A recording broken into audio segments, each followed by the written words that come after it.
over 1,400 DoorDash deliveries. My very first day DoorDashing, I made $32 in 30 minutes. During some of my higher paying days DoorDashing, I'll make over $40 in one single hour. And in one of my highest paying months, I made a little over $1,800 while only working 20 hours per week. Now, whether you are someone who is brand new to DoorDashing or someone who has completed 1,400 deliveries just like me, in this video, I'm going to give you guys all of the tips and strategies that I use to ensure that you make the most amount of money as a DoorDash driver. So without further ado, let's jump straight into the video. The key to maximizing your profit as a DoorDash driver is maximizing your time by ensuring none of your minutes are pointlessly wasted. As a dasher, your time is your money, and small preventable mistakes turn into wasted time that you could have used delivering orders. The biggest mistake dashers make is accepting the wrong orders and not accepting the right orders, specifically accepting orders with a bad dollar to mile ratio. The dollar to mile ratio is the amount of dollars you will be paid for every mile that you drive. The most important rule of thumb is to only accept orders that pay $1.50 to $2 per mile. Some dashers in different locations will say that you should only accept orders that pay $2 plus per mile, and this is great if you're able to do that in your location. However, in my location, I'm not able to do that because I live in more of a suburban town. With this $1.50 to $2 per mile range, you will generally average about $17 to $20 plus per hour. That has at least been my personal experience. But also remember that this varies by location and by time of day. Now, another thing to keep in mind is setting a minimum order amount while you're dashing. My minimum order amount is $6 to $7 in my area for me. Now that you know which orders to accept, how long should you wait for these orders to be prepared when you arrive at the restaurant? The amount of time I'll wait for an order at a restaurant varies, but on average, for each dollar I'm being paid, I'll wait an additional minute at the restaurant. For example, if I have a $10 order to go 5 to 7 miles, I will generally wait about 8 to 10 minutes max. The next tip is this: do not be afraid to decline orders. I currently have a 20% acceptance rate. Yes, I know some of you are probably shocked by that. Now, in regards to your acceptance rate, DoorDash will constantly show you the screenshot which says that you need to have a 50% acceptance rate and blah, blah, blah, blah, blah if you want to get high paying orders. Well, guess what? That's a big fat lie. At least that's what I've noticed. Recently, I took a 1.5-year break from DoorDashing, and when I came back, my acceptance rate was extremely low, around 20%, and rather than build my acceptance rate up to 50%, like DoorDash was claiming I must do in order to make high-paying orders, I recorded myself actually dashing with a 20% acceptance rate for a full week to truly test this new DoorDash algorithm and see if this new 50% acceptance rate requirement would stop me from getting high-paying orders. And to be honest with you guys, the results were quite shocking. So if you're not, make sure you're subscribed so you can be notified when I post this video next week. Anyways, the next tip is this: make sure you always communicate with restaurant employees. These employees will save you time and make you additional money. When many DoorDashers arrive at busy restaurants, they will tell the to-go staff the name of the pickup order and just sit and wait until the order is called. However, what I usually do is I go in the restaurant, I tell them the name of the order I'm waiting for, and then I usually say a question like this: excuse me, not to put any pressure on you, but do you know how long the wait is for the specific order? 9 times out of 10, if you're super friendly and kind with the staff, they'll be honest with you, and based off their response, I'll determine whether I'm going to stay for the order or not. Here's a pro tip: if you accepted an order and now you want to release the order because of the wait time, always make sure you communicate that with the customer. This will allow the customer to understand why their order isn't being accepted, and it will relieve some unnecessary communication between the customer and the next DoorDasher.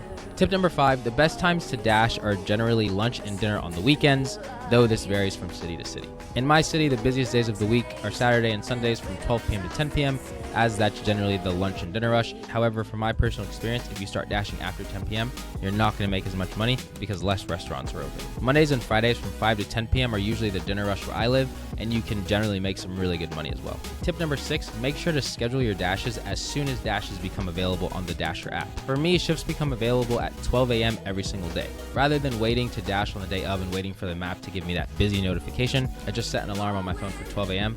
I go into the app and I schedule the dashes that I want 7 days in advance. This practice ensures that I'm always scheduled for the lunch and dinner rushes that I want to be scheduled for. Next is to make sure you know your dashing area, and I mean really, really know it. Study which restaurants take longer to prepare DoorDash orders and at what times. Make a list of restaurants to avoid at specific times, and study which restaurants are the busiest as well as which restaurants have the highest paying orders. Next is to always make sure you are prepared before you start dashing, because a lack of preparation will cost you. Something I started doing early on as a dasher was packing my own lunch. Many dashers will set aside 30 minutes to an hour for a lunch break during their dash, which is fine. There's nothing wrong with that. However, many dashers will set aside this time. They'll then take $5 to $10 from their earnings for the day and use that to buy lunch. And over time, that begins to add up. So what I do is in between orders, I eat my lunch. while I'm waiting for different orders to come. I'll eat my lunch, and it just generally allows me to kind of just be on the go for my entire shift while also saving money. Speaking of preparation, always make sure to read the customer's comments before you leave the restaurant to head to the customer's location. Customers will often leave special instructions in the comments like this one I received here. With that being said, in the same way that customers communicate with you, make sure that you are always communicating with the customers. At least 1 to 2 times per shift, I'll have a customer tip me an additional $2 to $5 via the app or in cash, and they usually say they're doing so because of my communication skills. Now for me personally, rather than send that one pre-made sentence that DoorDash gives you in the chat, I create a personalized text message for each customer based off the situation using pre-made templates in my phone. Here are some of the templates. You can screenshot them for your convenience and use them. Here's another pro tip. Always make sure to read the customer address before heading to the customer. Many times customers may be located in plazas or apartments. I cannot tell you how many times I've arrived at a customer's apartment for them just to forget to give me the gate code.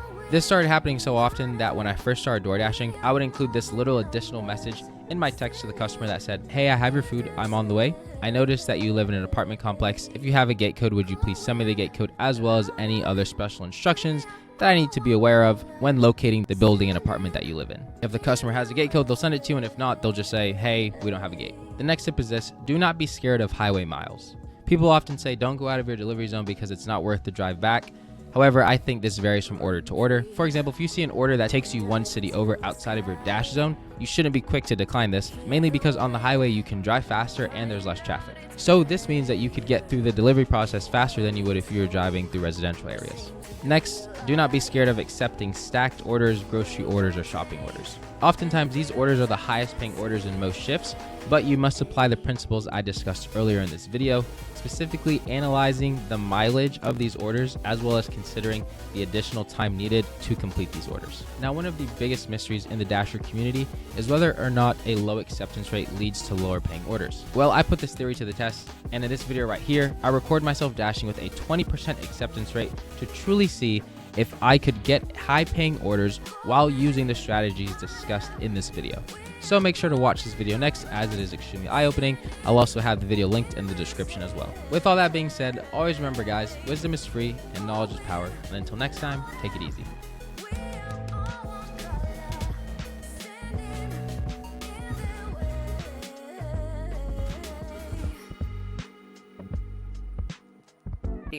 Want to start earning $1,000 a week online but stuck at account signups, failed exams, or verification roadblocks? Real freelancers don't wait. They start earning today.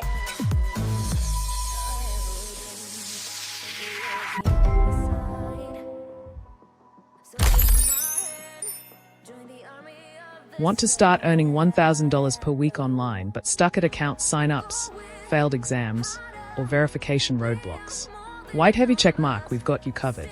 By verified freelance accounts, Tellus, OneForma, Appen, Remo Tasks, Wellocalize, and more. Get exam answers that work and breeze through verifications, all done fast, securely, and anonymously. Globe showing Europe Africa trusted by over 500 freelancers worldwide. Ready to stop failing and start earning? White right pointing backhand index DM now. Spots are limited.